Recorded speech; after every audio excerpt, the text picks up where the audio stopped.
오늘 같이 보실 하나님 말씀은 요한복음 17장 18절로 19절 말씀입니다. 다 같이 한 목소리로 같이 읽겠습니다. 아버지께서 나를 세상에 보내신 것 같이 나도 그들을 세상에 보내었고 또 그들을 위하여 내가 나를 거룩하게 하오니 이는 그들도 진리로 거룩함을 얻게 하려 함이니이다.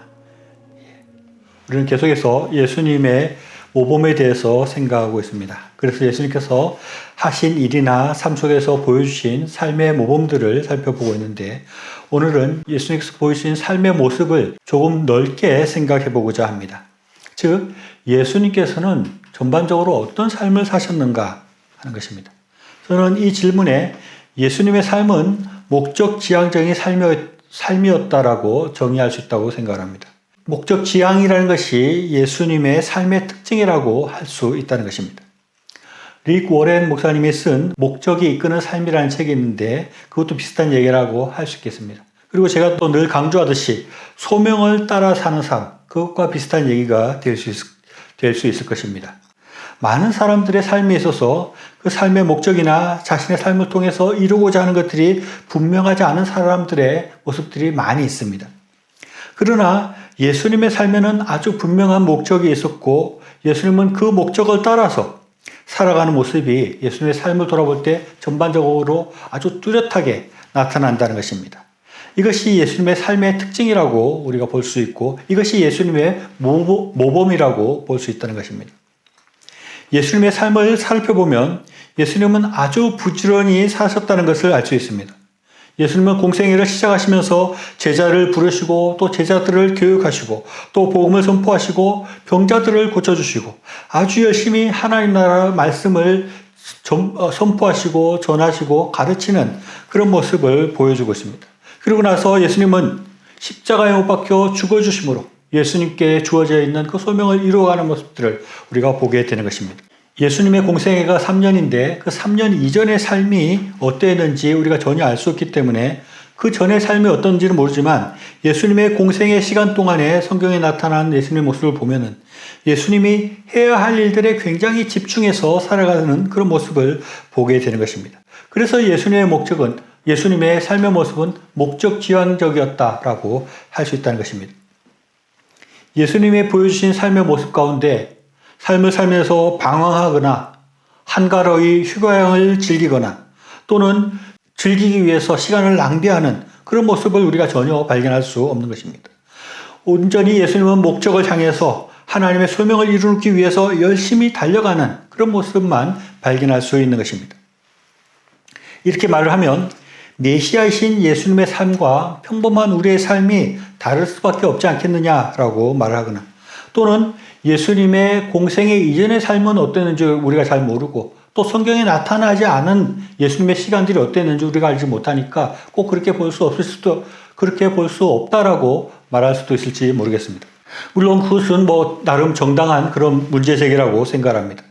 그러나 예수님께서 굉장히 목적지향적이고 소명을 따라서 사는 삶을 살았다는 분명한 근거도 우리가 찾아볼 수 있는 것입니다. 예수님께서 그렇게 목적지향적으로 살고 소명을 이루기 위해서 열심히 살 수밖에 없었던 그 이유를 우리가 찾아볼 수 있다는 것입니다. 그것은 예수님의 삶이 하나님으로부터 보내어졌다 하는 것을 분명히 알았다는 것입니다. 오늘 읽은 본문 요한복음 17장 18절 말씀을 다시 읽어보면 아버지께서 나를 세상에 보낸 것 같이 나도 그들을 세상에 보내었고 라고 말씀하고 있습니다. 하나님께서 예수님을 세상에 보내었다는 것입니다. 즉, 이 말은 예수님께서는 특별한 이유와 목적을 가지고 이 세상에 하나님으로부터 보내졌다는 것을 예수님이 인식하셨다는 것입니다. 어떤 사람이 시장에 왔는데 그냥 온 것과 누군가에 의해서 시장에 보내어진 것과는 아주 다른 의미가 있는 것입니다. 그냥 자기가 심심해서 시장 구경을 하러 오거나 길을 걷다가 우연히 시장에 오게 된 경우, 그런 경우와 누군가에 의해서 어떤 특별한 목적을 가지고 특별한 어떤 사명을 가지고 시장에 온 것은 전혀 다른 의미이고 그 두 사람이 하는 일과 시장에서 시간을 보내는 모습은 전혀 다를 수밖에 없다는 것입니다. 어쩌다가 시장에 오게 되거나 그냥 자기의 흥미에 따라서 시장을 구경하러 온 사람과 달리 특별한 임무를 가지고 누군가에서 보내어진 사람은 시장에서 해야 될 일이 다를 수밖에 없다는 것입니다. 그냥 온 사람은 그냥 시장을 돌아다니면서 아무 생각 없이 시장 왔다 갔다 하면 되지만 누군가에서 어떤 사명을 가지고 시장에 온 사람은 그 사명, 그 목적을 이루는 일을 해야 되는 것입니다. 세상을 살아가는 많은 사람들 가운데 내가 왜 이 세상에 왔는지, 어쩌다가 내가 이 세상에 존재하게 됐는지에 대한 이유를 잘 모르는 사람들이 많이 있습니다. 어쩌다가 내가 이 세상에 존재하게 되었기 때문에 아무 생각 없이 그냥 세상을 살아가는 사람들이 많이 있다는 것입니다. 우리가 마치 시장에 우연히 오게 된 사람처럼 아무 생각 없이 아무 목적 없이 그냥 시장을 이렇게 떠돌다가 또 시장을 빠져나가는 그러한 삶을 사는 사람들이 많이 있습니다. 그런 사람들은 이 세상에 온 이유를 모르고 이 세상에 온 목적이 분명하지 않은 사람이라고 할 수 있을 것입니다. 그러나 예수님의 모습은 그런 시장을 떠도는 아무 생각 없이 시장에 온 사람들과는 분명히 다른 그런 모습이 있었다는 것입니다. 예수님은 내가 시장에 온 목적이 하나님께서 시장에 보내시고 하나님께서 이 세상에 보내셨다는 것을 분명하게 생각했다는 것입니다. 그렇기 때문에 예수님께서는 이 세상에 오셔서 분명한 목적을 가지고 그 목적을 이루기 위해서 열심히 사셨다는 것을 우리가 생각할 수 있는 것입니다. 지난주에 보았던 마가복음 1장 38절로 39절 말씀을 다시 보면 이르시되 우리가 다른 가까운 마을로 가자 거기서도 전도하리니 내가 이를 위하여 왔노라 하시고 이에 온 갈릴리에 다니시며 그들의 여러 회당에서 전도하시고 또 귀신들을 내쫓으시더라 라고 말씀하고 있습니다. 예수님은 내가 전도를 위해 왔다라고 말씀하시고 그 전도를 위해서 여러 마을을 다니시고 회당을 다니시면서 전도하고 귀신을 내쫓는 일을 하셨다는 것입니다. 요한복음 17장 4절 말씀을 보면 아버지께서 내게 하라고 주신 일을 내가 이루어 아버지를 이 세상에서 영화롭게 하였사오니 라고 말하고 있습니다. 예수님은 하나님 아버지께서 내게 하라고 주신 일이 있다는 것입니다. 그리고 그 일을 이루었다고 말씀하고 있습니다. 그 일이라는 것이 무엇입니까? 하나님 나라 복음을 전하고 또 예수님께서는 이 세상의 모든 사람들의 죄를 짊어지고 십자가를 지시고 이 세상의 사람들을 구원하는 그 일, 또 그래서 하나님을 영화롭게 하는 그 일을 주님께서는 하시는 것입니다. 예수님께서는 이렇게 내가 하나님께로부터 보내어졌다 하는 것을 분명하게 인식하시고 내가 무엇을 하기 위해서 이 세상에 왔는지를 분명하게 인식하시고 이 세상에서 할 일들에 대한 분명한 그런 목적의식을 가지고 그것을 이루는 삶을 사셨던 것입니다. 즉 예수님의 삶을 정리해보면 하나님께로부터 보냄을 받은 사람이라는 의식이 있었고 하나님께서 나에게 주신 일들에 대한 목적의식을 가지고 사셨다는 것입니다. 다시 이 말을 다르게 하면 예수님은 분명한 소명의식을 가지고 이 세상을 살았다고 할 수 있습니다.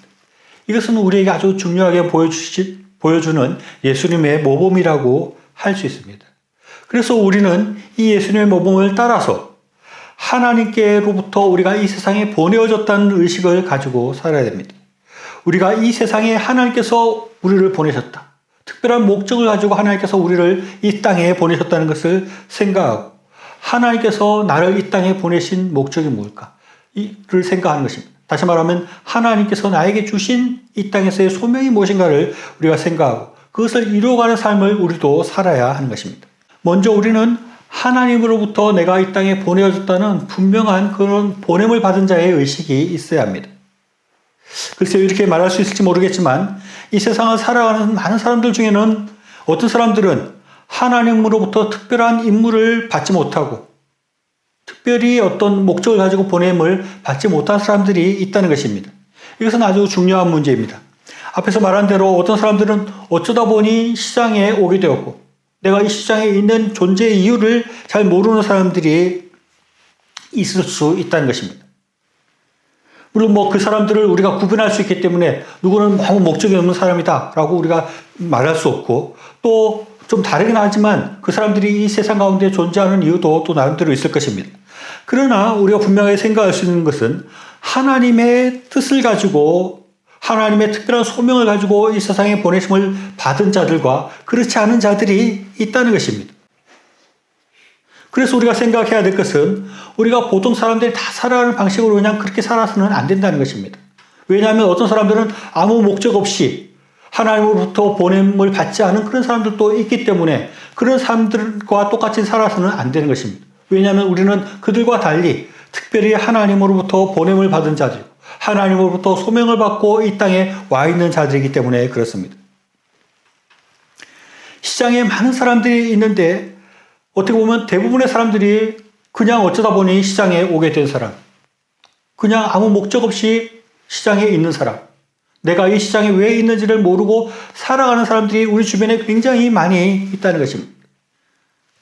이 세상에 내가 왜 있는지, 어쩌다 보니 이 세상에 와 있다고 생각을 하고, 아무 내가 이 세상에 있어야 될 그런 이유와 목적이 분명하지 않은 사람들이 많은 가운데 우리가 살아가고 있다는 것입니다.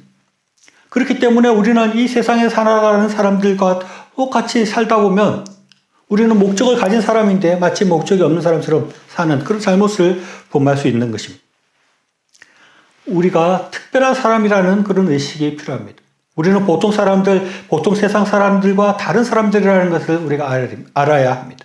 우리는 특별한 목적을 가지고 이 세상에 보내어져서 그 일들을 해야 하는 사람들인 것입니다. 하나님께서 우리를 시장에 보내시면서 가가지고 쌀을 사가지고 오라라고 말을 했는데 그냥 세상에 이러고 있다가 다시 천국으로 가게 된다면 하나님께서 너희가 너에게 시킨 왜 그 일을 하지 않았느냐고 우리에게 책망하게 될 것입니다.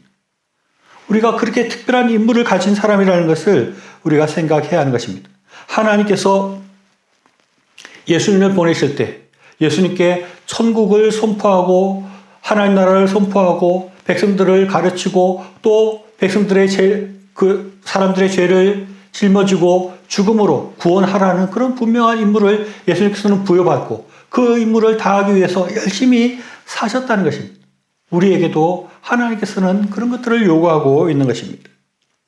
요한복음 17장 18절 말씀을 다시 읽어보면 아버지께서 나를 세상에 보낸 것 같이 나도 그들을 세상에 보내었고 라고 말씀하고 있습니다. 이 그들이라는 것이 우리들인 것입니다. 하나님께서 예수님을 보낸 것처럼 예수님이 우리를 이 세상에 보낸다는 것입니다. 즉 우리는 예수님의 보내심을 받은 사람이라고 말합니다.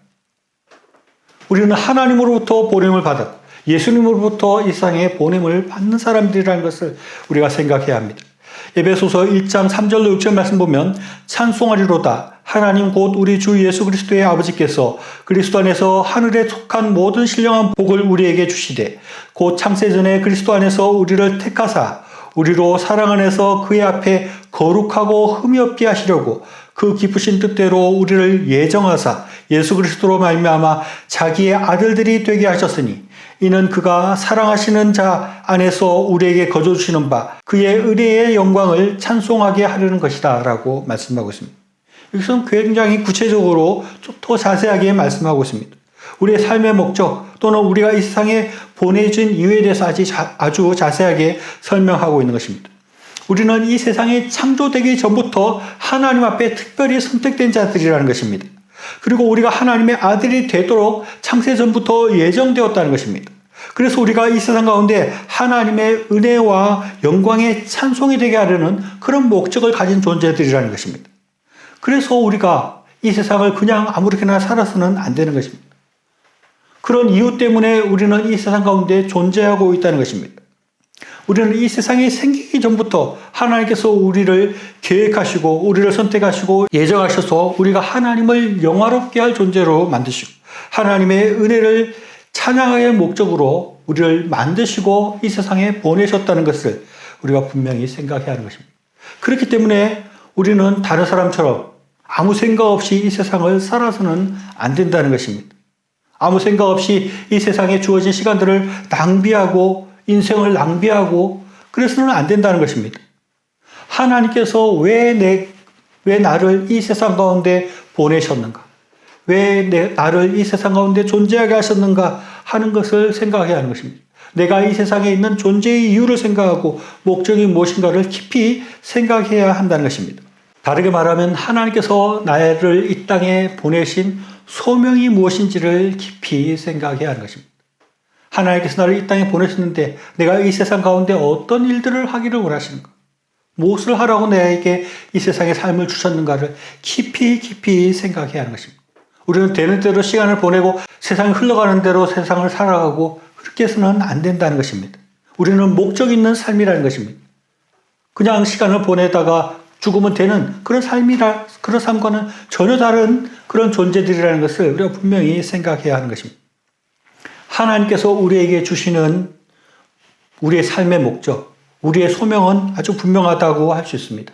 그것은 하나님을 찬양하고 하나님을 영화롭게 하는 것이 우리의 삶의 목적이고 존재의 이유입니다. 그리고 우리에게 하나님께서 원하는 것은 이웃을 사랑하는 것입니다. 이웃을 섬기기 위해서 우리가 이 땅 가운데 존재하고 있다는 것을 우리가 분명히 생각해야 합니다. 우리가 이 세상을 살아가면서 어떻게 하나님을 영화롭게 할 것인가? 어떻게 내가 나의 삶이 하나님을 찬양하는 삶이 될 수 있을 것인가를 깊이 생각해야 하는 것입니다. 그리고 하나님께서 나에게 주신 그런 힘과 나의 능력을 통해서 이웃들을 어떻게 섬겨야 될지를 생각하고 이웃들을 어떻게 사랑해야 될지를 깊이 생각하면서 살아가야 하는 것입니다. 그렇게 할 때 우리의 삶이 하나님 앞에서 온전하여지고 하나님의 뜻을 이루고 하나님의 소명을 이루어가는 온전하고 참 하나님 보시기에 아름다운 그런 삶을 우리가 살아가게 되는 것입니다. 그러한 삶 가운데 하나님의 복과 은혜가 풍성할 수밖에 없습니다. 내가 하나님께로부터 이 땅에 보내어졌다는 분명한 의식을 가지고 하나님께서 나에게 어떤 일을 하라고 하시는지 그 소명에 대해서 깊이 고민하며 그 소명을 이루어가는 그런 복된 삶을 살아가는 저 여러분의 삶이 되시기를 바랍니다.